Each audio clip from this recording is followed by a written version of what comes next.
Oui, sais-tu que en toi, il existe un feu. Mais ce feu-là, il peut éclairer ton chemin ou il peut te brûler. Il s'agit de la colère. Oui, la colère est en réalité un feu qui peut te créer des problèmes ou qui peut t'envoyer vers des solutions, vers une victoire, vers une vie meilleure. C'est pourquoi Éphésiens chapitre 4, versets 26 à 27 nous dit, si nous sommes en colère, de ne pas pécher. Ça veut donc dire que nous pouvons être en colère et pécher, ou nous pouvons être en colère et ne pas pécher. C'est donc dire que ce n'est pas la colère en elle-même qui est un problème, mais c'est la gestion de la colère par la suite qui peut devenir problématique pour nous ou bien qui peut être une source d'élévation. Généralement, quand un homme se met en colère, c'est l'expression d'un cœur en souffrance. C'est l'expression d'un cœur qui n'a pas été guéri, d'un cœur qui a subi des rejets, qui a subi des frustrations.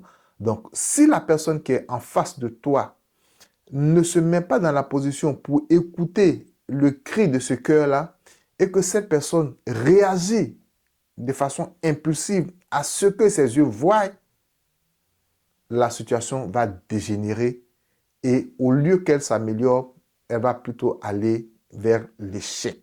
D'un point de vue biblique, il existe plusieurs types de colère.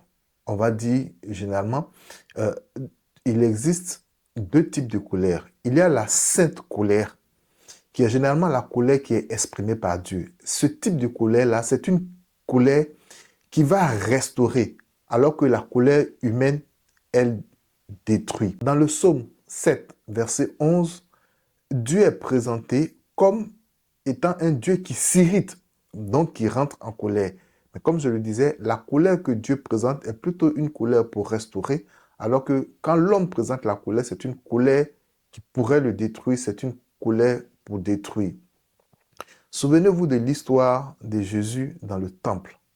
Lorsqu'il entre dans le temple et qu'il voit que le temple, au lieu d'être un lieu de prière, est devenu plutôt un endroit où les gens commerçaient, la Bible nous dit qu'il s'est énervé, qu'il est rentré en colère.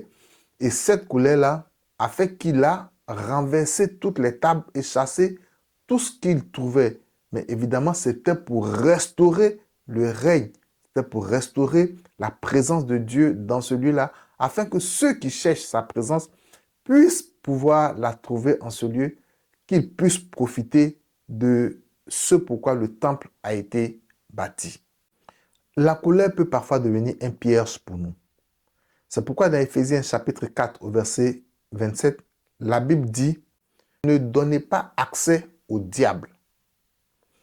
Parce que lorsqu'on est en colère, cela peut être une porte ouverte. Ce n'est même pas cela peut. Cela sera une porte ouverte et le diable n'aura pas besoin de nous forcer, mais il va avoir accès à nos vies. Regardez par exemple, une femme peut garder rancune à son mari, comme un mari peut garder rancune à sa femme pendant des années à cause d'un problème, à cause d'une certaine situation. Et par la suite, au lieu que leur relation s'améliore, les relations vont finir par se détruire juste parce que l'un d'eux était en colère et cette colère a permis au diable d'entrer dans le foyer. Et comme le diable sait que si le foyer est uni, les gens seront plus forts, il va finir par entraîner la séparation juste parce que un n'a pas voulu pardonner. La colère est tellement dangereuse, c'est la raison pour laquelle dans Matthieu chapitre 5, versets 23 à 24, la Bible nous dit que si tu as quelque chose contre ton frère, et que même si tu as une offrande à faire, il faut savoir que l'offrande, c'est quelque chose que Dieu a instauré, donc c'est quelque chose qui est capital pour le Seigneur. Mais il dit, cette chose qui est capitale pour moi, si tu veux la faire alors que tu es en colère envers ton frère, dépose ton offrande. Va d'abord te réconcilier avec lui avant de venir faire l'offrande. Comme quoi, il ne faut pas laisser la colère perdurer longtemps parce que plus elle perdure, c'est comme si tu lui donnais le temps de se nourrir et à la fin, elle va finir par entraîner des choses qu'on ne pourra pas gérer. Voyez-vous, la colère peut avoir plusieurs conséquences spirituelles. Si tu veux être un homme qui marche véritablement avec Dieu et qui obéit à la voix de l'Éternel, fais tout pour t'éloigner de la colère. Ou même lorsque ça arrive, il faut savoir la gérer selon les voies de l'Éternel. Pourquoi? Parce que lorsque tu es en colère, la colère va te bouffer ta paix intérieure. Cette paix que Dieu veut te donner, la colère va finir par te la bouffer. Deuxième chose aussi, c'est que lorsque tu es en colère, la colère bloque la prière. La colère bloque la présence du Saint-Esprit, la communion avec le Saint-Esprit. La colère aussi va finir par réjaillir sur tout ton entourage. Ça va finir par avoir de l'effet sur ton entourage. La colère va finir par entraîner aussi le tourment spirituel. C'est-à-dire que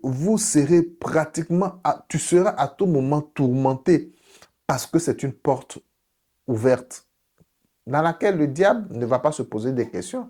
Il va s'engouffrer et faire ce qu'il a à faire pour te faire chuter. Aussi simple que ça. Lorsque tu es en colère, il faut bien que tu cherches ou que tu es quelqu'un qui est beaucoup colérique, il faut chercher à guérir de cette situation. Et pour le faire, la première des choses, c'est qu'il faut que tu reconnaisses que tu es en colère.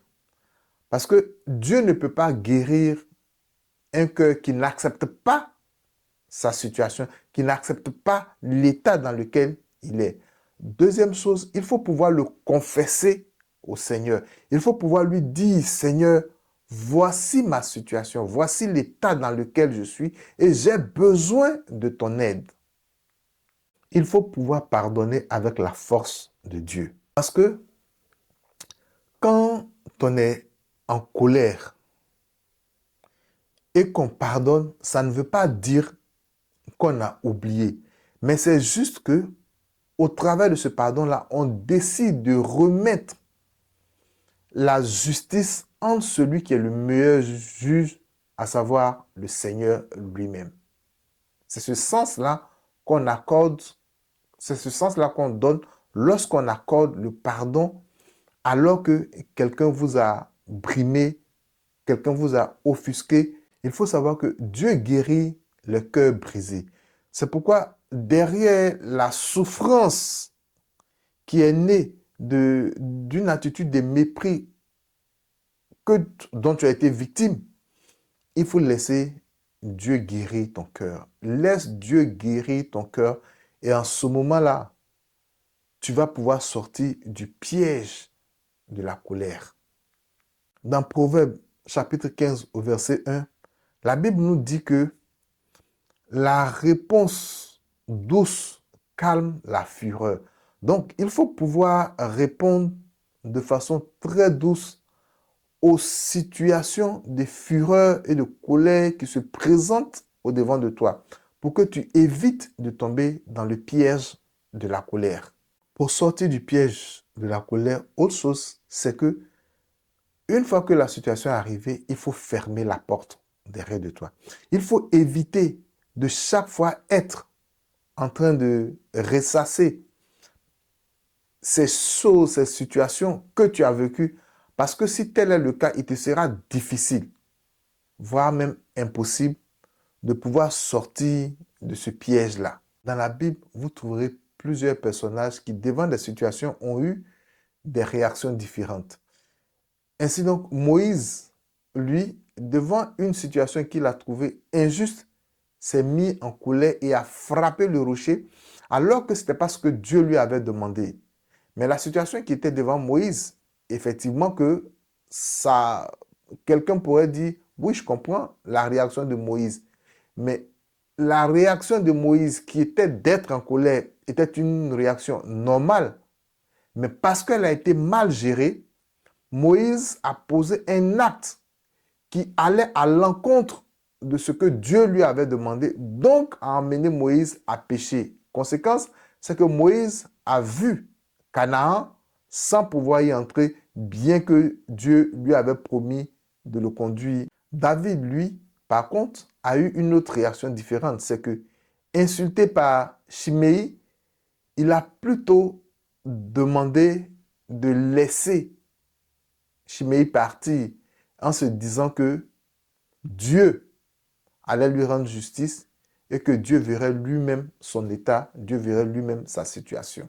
Donc, on va dire donc des actions qui entraînent des colères, mais chacun décide de la façon dont il va réagir. Ainsi donc Moïse a décidé de réagir, mais en désobéissant à Dieu. David, lui, par contre, a décidé d'opérer une autre attitude qui a fait qu'il ne s'est pas mis en porte-à-faux avec Dieu, mais au contraire, il a laissé tout l'honneur au Seigneur pour que Dieu puisse lui rendre justice. Pourquoi chaque fois, il faut que tu apprennes à déclarer, quand tu sais que tu es une personne colérique, il faut que tu apprennes à déclarer constamment que tu n'es plus sous l'emprise de la colère et que Dieu t'a transformé, que Dieu t'a rendu justice afin que tu puisses avancer et que dans tous tes actes, tu puisses te souvenir que non, tu ne dois pas réagir face à la colère, tu ne dois pas avoir une attitude colérique, tu ne dois pas poser tel acte parce que si tu la poses, elle pourrait t'éloigner de la face du Seigneur. Que Dieu te bénisse et à très bientôt pour encore un autre enseignement.